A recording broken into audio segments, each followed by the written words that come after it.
এক একটা ইমেজের সেন্সারে এক একটা ফটো ডায়াস এই হানিকমগুলো সবগুলো হানিকমকে দিয়ে একসঙ্গে বন্ধ করে দিই, চালাই, মানে সবগুলো পিক্সেলকে একটাই বন্ধ করা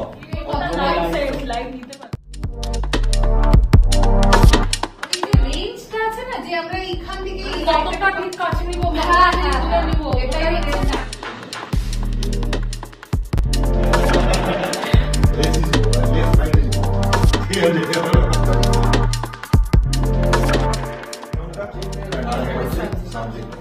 ব্যাকগ্রাউন্ডটা সিমেট্রিক্যাল হবে না কপি, ওই ছবিটার ওই যে সাবজেক্ট আমি ছোট করে দেখছি কিন্তু ওর আকার ছোট হতে পারে, কিন্তু ওর যে সাইকোলজিক্যাল ইম্প্যাক্ট আমার ব্রেনের মধ্যে পড়বে সেইটা ছোট হবে।